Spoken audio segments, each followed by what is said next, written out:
Cité médiévale incontournable au cœur d'un vignoble d'exception. La juridiction de Saint-Émilion a été inscrite au patrimoine mondial de l'humanité par l'UNESCO le 5 décembre 1999.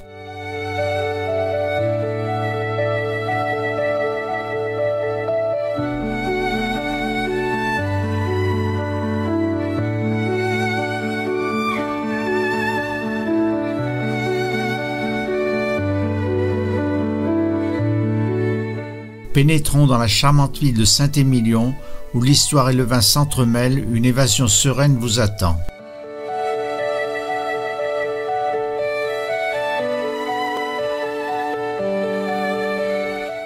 Au fil de notre promenade à travers le village, nous sommes tout de suite dans l'ambiance avec ses nombreuses boutiques de vente de vins de prestige.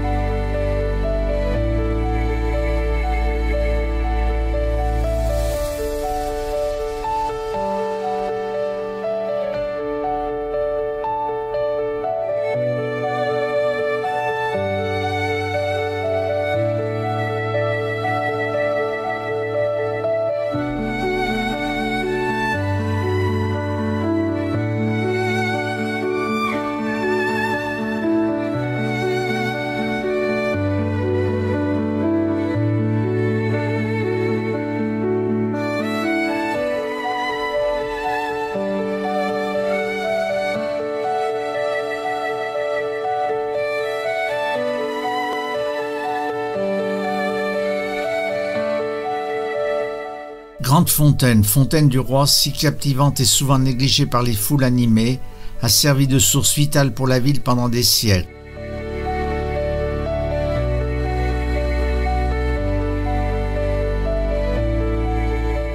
À quelques pas, l'église notholytique de Saint-Émilion.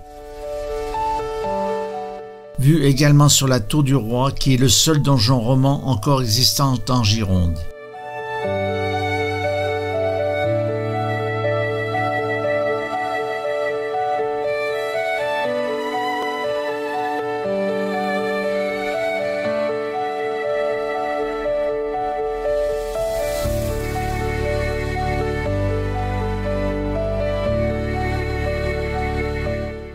Accueilli par de drôles de personnages, ce magasin a la particularité de présenter des figurines réalisées avec des douvelles utilisées dans les fabrications de tonneaux de vin.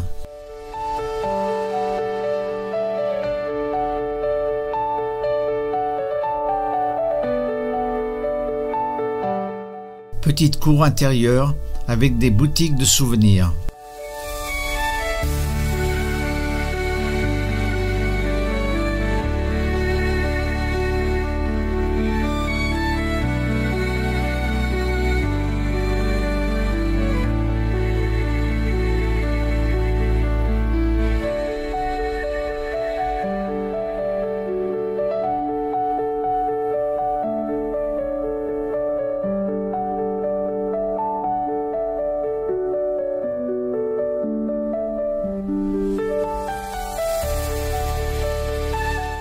L'église notholite est un édifice religieux souterrain creusé dans un seul bloc de pierre au XIIe siècle, dans des proportions impressionnantes, 38 mètres de long, 12 mètres de haut. Au cœur de la cité de l'église, rappelle l'activité religieuse de la ville au Moyen-Âge et intrigue par sa conception hors du commun. Au coin de la pittoresque place de l'église, la halle du marché abrite aujourd'hui le visiteur de la pluie et du soleil, mais cache une histoire bien plus ancienne, puisqu'elle abritait le commerce du grain afin de protéger les marchandises des nuisibles et des intempéries.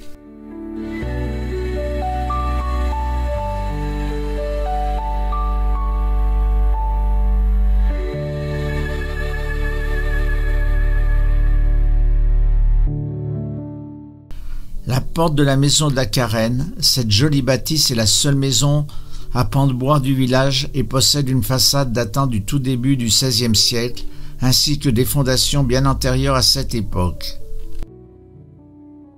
Depuis l'esplanade située devant le cloître des Cordeliers, nous avons une très jolie vue sur le village de Saint-Émilion, sur l'église,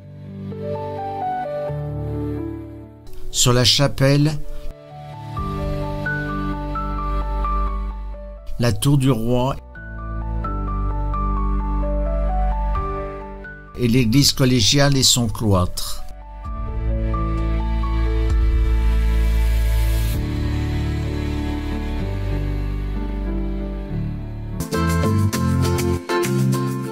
La boutique du cloître des Cordeliers de 350 m² constitue un lieu convivial vaste et moderne.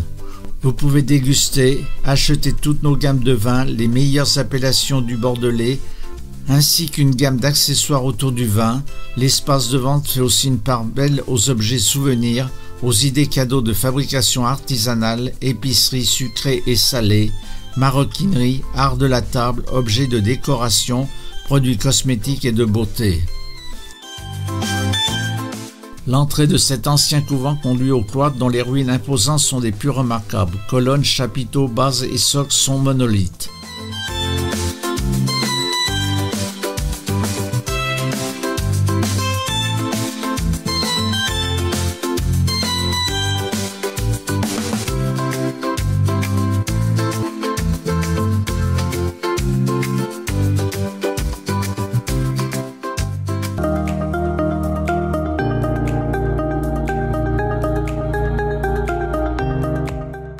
Le moins cher, Pipran 1967, 146 €. Le plus cher, Petrus 1945, 13 330 €.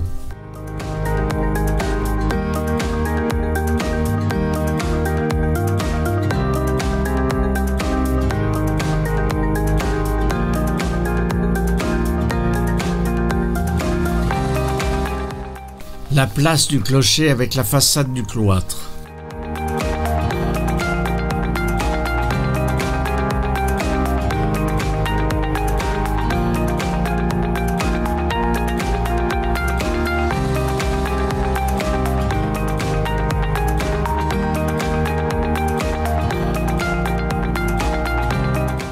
Une autre vue sur l'église de Saint-Émilion, qui est de la tour du roi. Du sol de la plus basse terrasse au sommet, on note une hauteur de 32 mètres.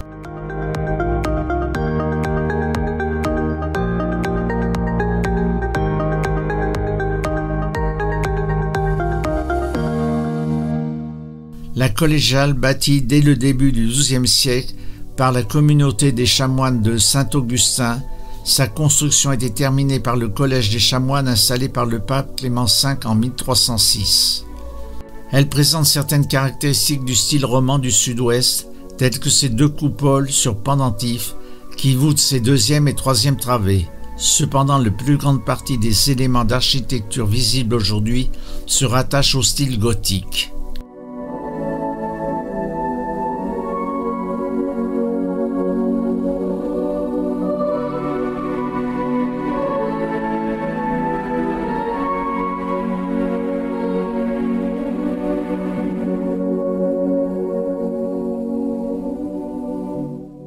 Le cloître de la collégiale de Saint-Émilion est formé de 4 galeries charpentées. Le cloître s'appuie sur le mur sud de la nef romane.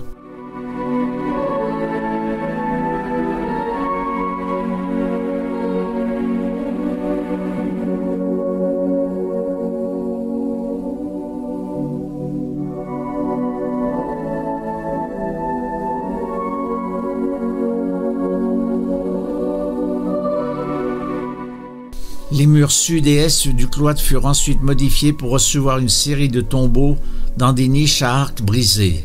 2 gisants très mutilés sont conservés. Le cloître est classé monument historique en 1840. Intertruelle typique de la cité, pentue et au pavage irrégulier.